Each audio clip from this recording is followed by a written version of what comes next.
প্রিয় ভাই বোনেরা, আপনাদেরকে জানাই খ্রিস্টীয় শুভেচ্ছা। আশা করি প্রত্যেকে ভালো আছেন। ঈশ্বর আমাকেও সুস্থ শরীর রেখেছে।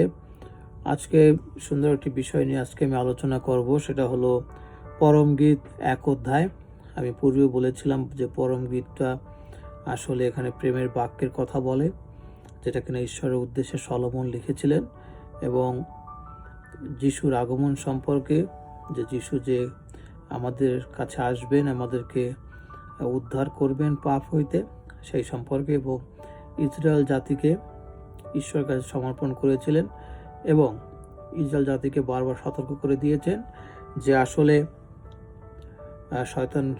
শয়তানের পথ হতে বিরত থাকতে হবে, এবং ইসরায়েল জাতির ভবিষ্যৎ সম্পর্কে কিছু কথা পরম গীতে তিনি লিখেছেন। তো যাই হোক, আমি শুরু করি পরম গীত 1 অধ্যায়। পরম গীত ইহা সলোমনের বাক্য। তিনি নিজ মুখের চুম্বনে আমাকে চুম্বন করুন, কারণ তোমার প্রেম দ্রাক্ষারস হইতেও উত্তম।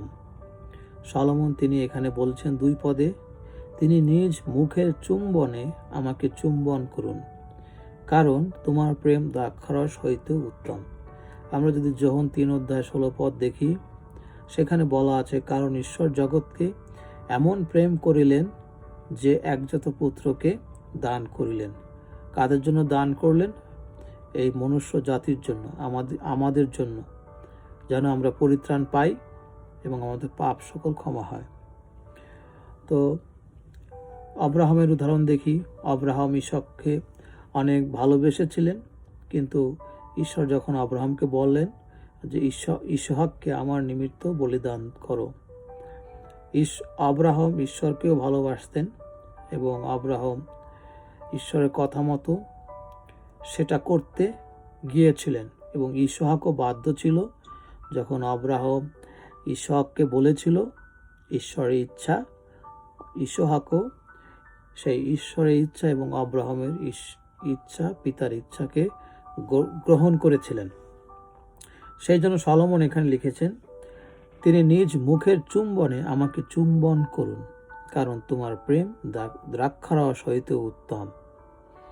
ঈশ্বরের প্রেমকে সলোমন দ্রাক্ষারসের সহিত তুলনা করেছেন। আরও কিছু দ্রব্যের সঙ্গে তিনি তুলনা করেছেন। তোমার সুগন্ধি তৈল সৌরভে উৎকৃষ্ট, তোমার নাম সেচিত সুগন্ধি তৈল স্বরূপ, এই জন্য কুমারীগণ তোমাকে প্রেম করে। একটা সুন্দরী মহিলা সুদর্শন ছেলেকে ভালোবাসে, কেন? তাহার প্রেমে আবদ্ধ, সেই জন্য, বা তাকে ভালো লেগেছে। কিন্তু এখানে কুমারীগণ বলতে বুঝায়, সলোমন দেশগুলোকে বুঝিয়েছে। বাইবেল অনেক জায়গায় নারী প্রকাশ করে, তো নারী বলতে অনেক অর্থ রয়েছে, তার মধ্যে একটি হলো দেশ। তো সেই জন্য দেশসমূহ বা দেশের লোকজন তোমাকে প্রেম করে। এখন কাকে প্রেম করবে? ঈশ্বরকে প্রেম করবে, কারণ ঈশ্বর তার পুত্রকে, একজাত পুত্রকে আমার জন্য পাঠাবেন। এবং দানিয়েল যে স্বপ্নের অর্থ বলেছিল রাজাকে, যে একটা পাথর বিনা হস্তে আকাশ থেকে এসেছিল, স্বর্গ হইতে এসেছিল, এবং সেটা পৃথিবীতে পরিপূর্ণ হয়েছিল, যেটাকে বোঝায় আমরা খ্রিস্টানরা, আমরা যীশু খ্রিস্টেতে বিশ্বাস করি। বিনা হস্তে বলতে বোঝায় এখানে অনেক মিনিং রয়েছে, অনেকে অনেক কিছু বলেন, কিন্তু বিনা হস্তে হলো যেটা আমাদের মানসিক যে হস্ত রয়েছে, মানসিক যে কর্ম রয়েছে, সেই কর্ম দ্বারা নয়। যেমন তিনি একজন নারীর গর্ভে জন্মগ্রহণ করেছিলেন, যিনি কিনা কুমারী ছিলেন। তো পবিত্র আত্মার শক্তিতে তিনি জন্মগ্রহণ করেছিলেন, ঈশ্বরের শক্তিতে তিনি জন্মগ্রহণ করেছিলেন। তো সেই জন্য এটাকে বলা হয়েছে বিনা হস্তে, যে একটা কুমারীর নারী গর্ভে কিভাবে একটা সন্তান জন্মগ্রহণ করে, বিবাহে আবদ্ধ না হয়ে। তো অনেক মিনিং রয়েছে এতে। তো যাকে কিনা আমরা বিশ্বাস করেছি, সেই প্রভু যীশু খ্রিস্টকে, কারণ আমরা ঈশ্বরকে বিশ্বাস করি, সেই জন্য আমরা প্রভু যীশু খ্রিস্টকে বিশ্বাস করেছি। এবং আমরা দেখেন যে বলা আছে, সেই পাথরটি পৃথিবীতে পরিপূর্ণ হলো। সেই পাথরটি কোনটা? প্রভু যীশু খ্রিস্ট। এবং প্রভু খ্রিস্টে আমরা বিশ্বাস করেছি এবং আমরা পৃথিবী পরিপূর্ণ করেছি। তো সেই জন্য এখানে বলা আছে, এই জন্য কুমারীগণ তোমাকে প্রেম করে, দেশসমূহ তোমাকে ভালোবাসে। আমাকে আকর্ষণ করো। সলোমন নিজেকে নয়, নিজের দেশকে সম্পর্কে বুঝিয়েছে। আমরা তোমার পশ্চাতে দৌড়াবো। রাজা আপন অন্তপুরে আমাকে আনিয়েছেন। আপন অন্তপুরে আমাকে আনিয়েছেন। আমরা তোমাতে উল্লাসিত হইব, আনন্দ করিব। দ্রাক্ষারস হইতেও তোমার প্রেম অধিক উল্লেখ করিব। লোকের ন্যায় তো তোমাকে প্রেম করে। কারণ যারা ঈশ্বরকে ভালোবাসে, আজকে যখন 3:16 আজকে যারা এই পথটা পড়ে, যারা বুঝতে পারে, তারা ঈশ্বর থেকে কখনো দূরে যায় না। সেই জন্য সলোমন এখানে লিখেছেন, লোকে ন্যায়ত তোমাকে প্রেম করে, প্রতিনিয়ত তোমাকে ভালোবাসে, কারণ তুমি তোমার নিজ পুত্রকে আমাদের জন্য পাঠিয়েছো এবং আমরা তোমার পুত্রের মাধ্যমে আজকে আমরা উদ্ধার পেয়েছি। ঈশ্বরের কাছে আমাদের কৃতজ্ঞ থাকা উচিত যে আমরা ঈশ্বরের সদৃশ্যে তৈরি। আমরা ভুল করেছি, অন্যায় করেছি, কিন্তু ঈশ্বর আমাদেরকে ভালোবাসেন, সেই জন্য তার পুত্রকে পাঠালেন। 5 পদে বলে, ওহি জেরুজালেমের কন্যাগণ, আমি কৃষ্ণবর্ণা কিন্তু সুন্দরী। দেখেন কি সুন্দর কথা বলেছে এখানে। জেরুজালেমের লোকদেরকে বলছে কন্যাগণ, জেরুজালেমের কন্যাগণ, জেরুজালেম ইসরায়েল দেশের যে মানুষ রয়েছে তাদেরকে বলেছেন, আমি কৃষ্ণবর্ণা, আমার অনেক দোষ রয়েছে, ভুল ত্রুটি রয়েছে, কিন্তু আমি সুন্দরী। কারণ ঈশ্বর ইসরায়েল জাতিকে সমস্ত দেশের মধ্য থেকে পৃথক করেছিলেন এবং ঈশ্বর ইসরায়েল জাতিকে পরিচালনা দান করেছিলেন এবং ঈশ্বর অনেক ভাওবাদীর মাধ্যমে ইসরায়েল জাতিকে পরিচালনা দান করেছিলেন। কিন্তু তার মধ্যে অনেক ভুল রয়েছে। আজকে পুরাতন নিয়মে যত ইতিহাস দেখি, সমস্ত কিছু ইসরায়েল সম্পর্কে লেখা, যে তারপর তারা বারবার বিপদে গিয়েছে এবং বারবার তারা ফিরে এসেছে, ঈশ্বর গ্রহণ করেছে। আমি কৃষ্ণবর্ণা কিন্তু সুন্দরী, কেদরের তাম্বুর ন্যায়, সলোমনের যবনিকার ন্যায়। তোমরা আমার প্রতি এরূপ ভাবে দৃষ্টি করিও না যে আমি কৃষ্ণবর্ণা। যেমন ভুল ত্রুটি রয়েছে, কিন্তু ঈশ্বর আমাকে একদম ছেড়ে দিয়েছে, সেটা তোমরা ভাবিও না। আজকে দানিয়েল 12:1 আমরা দেখি যে সেই মিখায়েল দূতগণদের প্রধান, তিনি এখন পর্যন্ত ইসরায়েল জাতির রক্ষণাবেক্ষণ করে থাকেন, সাইলেন্টলি করেন। আগের মতো সেই জেরুজালেমের যে প্রধান বর্গ রয়েছে তাদের মধ্য দিয়ে করেন না, কিন্তু সাইলেন্টলি এখনও, যেহেতু দাউদের সঙ্গে ঈশ্বরের একটা ভালো প্রতিজ্ঞা রয়েছে, অব্রাহামের সঙ্গে একটা ভালো প্রতিজ্ঞা রয়েছে, সেই জন্য ঈশ্বর সেই মিখায়েলকে, স্বর্গের প্রধান দূতকে দায়িত্ব দিয়েছেন তাদের রক্ষণাবেক্ষণ করার জন্য। দানিয়েল 1 যদি আপনারা পড়েন, 12:1 যদি পড়েন, সেখানে আপনারা পাবেন। তারপর যদি আমরা দেখি 6 পদে কি বলে, তোমরা আমার প্রতি এরূপ ভাবে দৃষ্টি করিও না যে আমি কৃষ্ণবর্ণা। যে সূর্যই আমাকে বিবর্ণা করিয়াছে, আমার মাতৃপুত্রগণ আমার প্রতি কুপিত হইল। আমাকে দ্রাক্ষাক্ষেত্র সকলের রক্ষিকা করিল, আমার নিজ দ্রাক্ষাক্ষেত্র আমি রক্ষা করি নাই।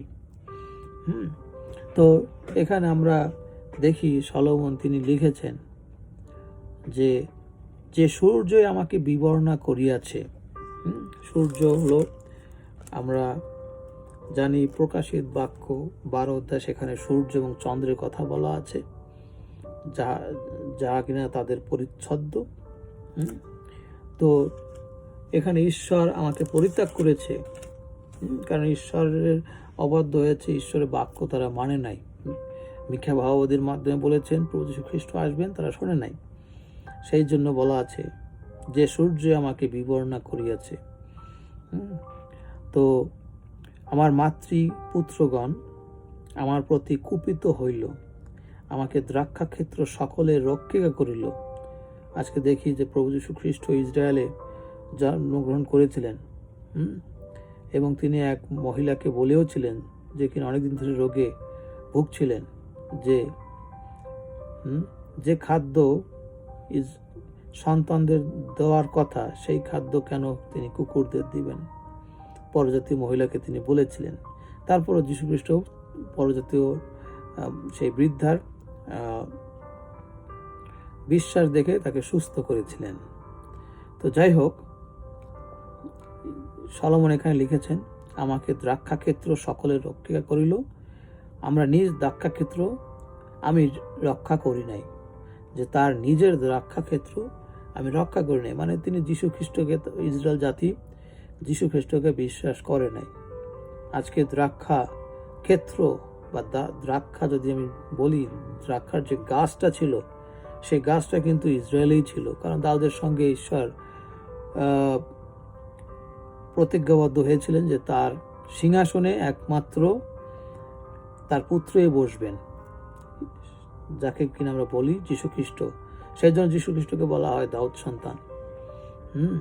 নিষ্পাপ একটা সন্তান বসবেন, যিনি কিনা স্বর্গ হইতে আসিয়াছিলেন। তো 7 পদে কি বলে, হে আমার প্রাণ প্রিয়তম, আমাকে বলো তুমি পাল কোথায় চড়াইতেছ, মধ্যাহ্নকালে কোথায় শয়ন করাইতেছ, আমি কেন অবকুণ্ড নবতীর ন্যায় হইব তোমার সখাদের পালের নিকটে। এখানে সলোমন তিনি ঈশ্বরকে প্রশ্ন করেছিলেন যে তোমার ইচ্ছা কি, মানে কি হবে। তার ইসরায়েলের যে ভবিষ্যৎ সম্পর্কে সলোমন এখানে বুঝতে পেরেছিলেন। তো সেই জন্য তিনি একটু ঈশ্বরের সঙ্গে কথা বললেন যে কি এর সম্পর্কে বলো। 8 পদে দেখেন কি বলেছেন, ওহি নারীকুল সুন্দরী, তুমি যদি না জানো তবে পালের পদচিহ্ন ধরিয়া গমন করো। এখানে পবিত্রতার শক্তিতে সলোমন তিনি লিখিলেন নারীকুলের সুন্দরী, মানে সমস্ত দেশের মধ্যে সুন্দর কে ছিল, ইসরায়েল ছিল, কারণ ইসরায়েলকে ঈশ্বর নিজ হস্ত দ্বারা বলতে পারেন, নিজ স্বর দ্বারা বলতে পারেন, পরিচালনা দান করতেন। সেই জন্য বলা আছে ওহি নারীকুল সুন্দরী, তুমি যদি না জানো তবে পালের পদচিহ্ন ধরিয়া গমন করো। অন্যরা যেরকম বিশ্বাস করে, প্রভু যীশু খ্রিস্ট আসার পরে রোগী সুস্থ হলো, অন্ধ দেখতে পেল, বোবা কথা বলল, মৃতরা জীবন পেল, অনেক বাইবেলে কয়েকটি ঘটনা বলা আছে, কিন্তু এর আমরা জানি অনেক ঘটনা, আশ্চর্য কাজ হয়েছে। জলকে দ্রাক্ষারস করিল, আরো কত কাজ রয়েছে তো বলা আছে। এবং অন্যান্য মানুষ এগুলো দেখেই প্রভু যীশু খ্রিস্টকে গ্রহণ করেছিল। এবং যীশু খ্রিস্ট মারা যাওয়ার পরে, পুনরুত্থিত হবার পরে যখন শিষ্যরা পরিচালনা দান করেছিল, তখন প্রচুর খ্রিস্টিয়ানদেরকে পুড়িয়ে মারা হয়েছিল, ক্রুশে মারা হয়েছিল, সিংহ দ্বারা, বাঘ দ্বারা, বন্য পশু দ্বারা তাদেরকে ভক্ষণ করানো হয়েছিল। কিন্তু তারা প্রভু যীশুকে ভুলে যায়নি, কারণ তারা পালের পদচিহ্ন ধরিয়া গমন করেছিল। কারণ তারা বুঝতে পেরেছিল যে প্রভু যীশু খ্রিস্ট তিনি হলেন সত্য, কারণ তিনি মৃতকে জীবন দিয়েছেন এবং নিজে পুনরুত্থিত হয়েছেন। তো সেই জন্য ঈশ্বর তার আত্মার শক্তিতে তিনি বললেন ওহি নারীকুল সুন্দরী, তুমি যদি না জানো তবে পালের পাদচিহ্ন ধরিয়া গমন করো এবং পালকদের তাম্বুগুলির নিকটে তোমার ছাগ বৎসদিগকে চারাও। আজকে 12 জন শিষ্যকে ঈশ্বর উৎপন্ন করেছিল, এবং তারা আমরা জানি এক একজন 5,000 10,000 একবারে বাৎস্ম দিয়েছে। দেখেন এখানে ঈশ্বর সলোমনের মাধ্যমে কি সুন্দর কথাগুলো লিখলেন। 9 বলা আছে ফৌরনের রথের এক অশ্বিনীর সহিত ওই মম প্রিয়তমে আমি তোমার তুলনা করিয়াছি। বেনি দ্বারা তোমার কপল যুগল, হাড় দ্বারা তোমার কণ্ঠদেশ শোভাযুক্ত হইতেছে। আমরা তোমার জন্য সুবর্ণ বেনি প্রস্তুত করিব, তাহা রৌপ্যের গ্রন্থি বিশিষ্ট হইবে। যখন রাজা সভায় বসিলেন, আমার জটামাংসীয় সৌরভ বিস্তারিত হইল। আমার প্রিয় আমার কাছে গন্ধ রস তরু কুচ্ছবৎ। যাহা আমার কুচ যুগের মধ্যে থাকে। আমার প্রিয় আমার কাছে মেদির পুষ্পগুচ্ছবৎ, যাহা ওই নগদীর দ্রাক্ষাক্ষেত্রে জন্মে। দেখো তুমি সুন্দরী, ওই মম প্রিয়ে, দেখো তুমি সুন্দরী, তোমার নয়ন যুগল কপোতের সদৃশ্য। হে আমার প্রিয়, দেখো তুমি সুন্দরী, তুমি সুন্দর, হ্যাঁ তুমি মনোহর, আর আমাদের সজ্জা হরিৎ বর্ণ। এরস বৃক্ষ আমাদের গৃহের করিকাষ্ঠ, দেবদারু আমাদের বর্গা। এখানে আমি কয়েকটি পদ নিয়ে আলোচনা করব। এখানে প্রভু যীশু খ্রিস্টের আগমন সম্পর্কে বলেছেন, এবং প্রভু যীশু খ্রিস্টের তিনি যে দাউদের সিংহাসনে বসবেন সেই সম্পর্কে বলেছেন। যখন রাজা সভায় বসিলেন, আমার জঠামাংসীয় সৌরভ বিস্তারিত হইল। আমার প্রিয় আমার কাছে গন্ধ রস তরু গুচ্ছবৎ, যাহা আমার কুশ যুগের মধ্যে থাকে। আজকে ঈশ্বরের বাক্য পূর্ণ হয়েছে, যে দাউদের সঙ্গে যে তিনি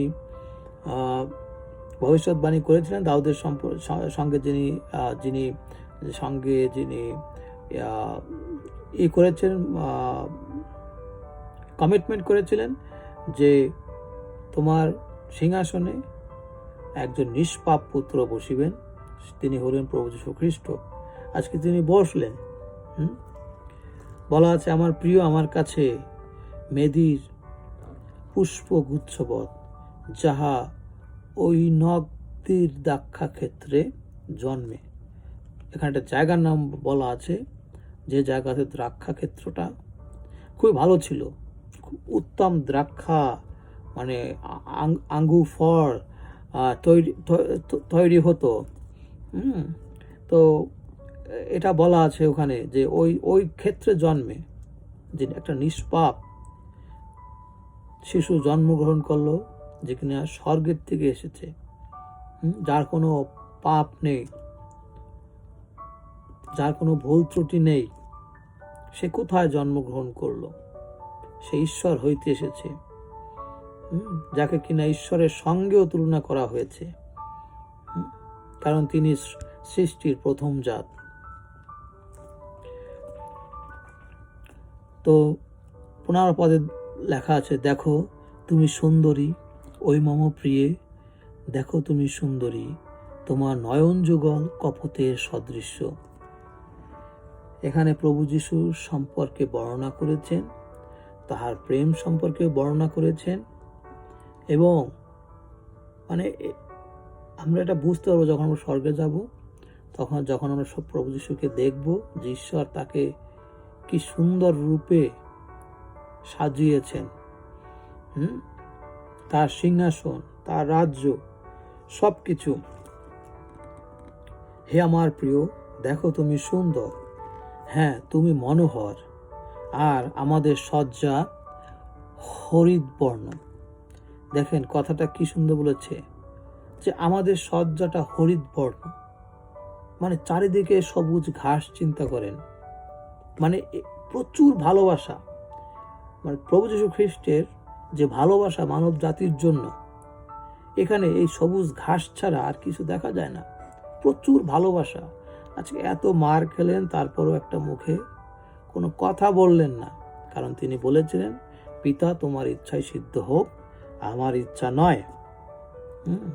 সেইখানে সলোমন ব্যাখ্যা করলেন, আমাদের সজ্জা হরিৎ বর্ণ।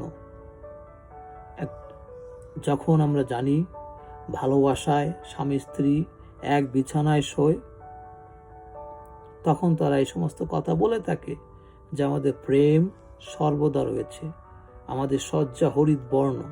তো সেইখানে সেই ভালোবাসার সঙ্গে প্রভু যিশুর ভালোবাসা, তিনি তার ভালোবাসার কথা বললেন, যে তার যে ভালোবাসা মানব জাতির জন্য, ঈশ্বরের যে ভালোবাসা মানব জাতির জন্য, সেটা হরিৎ বর্ণ, মানে এর গ্রিন, এভরিওয়্যার এভার গ্রিন, চারিদিকে সবুজ, এর ভিতরে আর কিছু দেখা যায় না, শুধু ভালোবাসা আর ভালোবাসা। 17 নম্বর বলে, এরোস বৃক্ষ খুবই মূল্যবান একটা গাছ, আমাদের গৃহের করিকাষ্ঠ, দেবদারু আমাদের বর্গা। তো খ্রিস্টে ভাই বোন, আমরা দেখলাম যে আসলে সলোমন 1 অধ্যায় কত নিগুড় তথ্য এখানে সলোমন লিখেছেন। প্রভু যীশু খ্রিস্টের সম্পর্কে তিনি বলেছেন এবং তার আগমন সম্পর্কে বলেছেন, ঈশ্বরের ভালোবাসা সম্পর্কে বলেছেন। তো আমরা সলোমন 1 অধ্যায় পড়লে আমরা বুঝতে পারি, আমরা প্রভু যীশুর গৌরব করি, প্রশংসা করি যে তিনি সলোমনের মাধ্যমেও আমাদের কাছে তার বাক্য পৌঁছে দিয়েছিলেন। সলোমনকে ঈশ্বর প্রচুর ভালোবেসেছিলেন, সলোমনকে প্রচুর জ্ঞান দিয়েছিলেন, কিন্তু সলোমন শেষ পর্যন্ত ঈশ্বরের কাছে ছিলেন না। যদি আমরা শিমশনের কথা চিন্তা করি, শিমশনকে প্রচুর ভালোবেসেছিলেন, শিমশনের গায়ে প্রচুর শক্তি দিয়েছিলেন, আত্মায় পরিচালিত করতেন সব সময়, কিন্তু শিমশনও একসময় অবাধ্য হয়েছিলেন। ঈশ্বর আমাদেরকে সৃষ্টি করেছেন, আমাদেরকে ভালোবাসেন, তিনি আমাদেরকে পরিচালনা দান করতে চান, কিন্তু যখন আমরা অবাধ্য হই, যখন তার কাছ থেকে আমরা দূরে চলে যাই, তখন আমাদের কাছ থেকে ঈশ্বরের আত্মা চলে যায়। তার যে আত্মার যে শক্তি, তার যে মনের যে শক্তি, সেই শক্তিটা আমাদের কাছ থেকে চলে যায়, যেটা কিনা সলোমনের জন্য হয়েছিল। শেষ পর্যন্ত সলোমনকে ঈশ্বর বলেছিলেন যে আমি তোমার পিতার সঙ্গে, আমি তোমার পিতাকে বলেছিলাম যে তোমার কাছ থেকে রাজ্য নিব না, তো সেই জন্য আমি তোমার কাছ থেকে রাজ্য নিব না, কিন্তু তোমার সন্তানদের কাছ থেকে রাজ্য নিব। আজকে ঈশ্বর দাউদকে অনেক পরিশ্রম দান করেছেন। দাউদের ভুল ছিল, সে ভুলগুলো আমরা দেখব না, কিন্তু দাউদ ঈশ্বরের জন্য শেষ পর্যন্ত কি না করলেন, অনুতপ্ত হলেন, বুঝতে পারলেন এবং নিজেকে প্রতিনিয়ত দাউদ ঈশ্বরের কাছে সমর্পণ করেছিলেন। আজকে দাউদের কথা চিন্তা করলে বুঝতে পারবেন যে দাউদ কত যুদ্ধ করেছে জীবনে। আজকে ঈশ্বর না থাকলে দাউদ কিছুই করতে পারত না। সেই জন্য দাউদ ঈশ্বরকে প্রচুর ধন্যবাদ করেছেন। আমরা ঈশ্বরের বাক্যে আসি, তার প্রশংসা করি, তার গৌরব করি, তার আরাধনা করি, তার নামের গুণকীর্তন করি। আজকে আমাদের চারিদিকে প্রচুর সমস্যা রয়েছে, এই সমস্যার ঊর্ধ্বে আমরা ঈশ্বরের গৌরব করি, প্রশংসা করি, বলি ঈশ্বর তুমি আমাদেরকে সৃষ্টি করেছ, তুমি আমাদেরকে রক্ষা করিবে এবং তোমার সুন্দর স্বর্গরাজ্যে আমাদেরকে বসবাস করার মতো অনুমতি দিবে। এবং আমরা ঈশ্বরের কাছে আমাদের সমস্ত দুঃখ কষ্ট সমর্পণ করি। আজকে যত ধরনের সমস্যা হোক, আমরা ঈশ্বরের কাছে সমর্পণ করি এবং তিনি আমাদিগকে উদ্ধার করবেন এবং তিনি আমাদের সর্ব বিষয়ে মঙ্গল করবেন। মৃত্যু হইতে তিনি যেমন প্রভু যীশু খ্রিস্টকেও উত্থাপন করেছিলেন, তেমনি তিনি আমাদিগকে উত্থাপন করবেন এবং সেই সুন্দর স্বর্গরাজ্যে বসবাস করার মতো অনুমতি দান করবেন। এবং প্রতিটি মানুষ আমরা ঈশ্বরের গৌরবান্বিত হব এবং প্রতিটি মানুষ আমরা সেই সুন্দর মুকুটে ভূষিত হব। আপনাদেরকে ধন্যবাদ দেই। আশা করি প্রতিনিয়ত বাইবেল পড়বেন এবং ঈশ্বরের সঙ্গে থাকবেন। Praise god.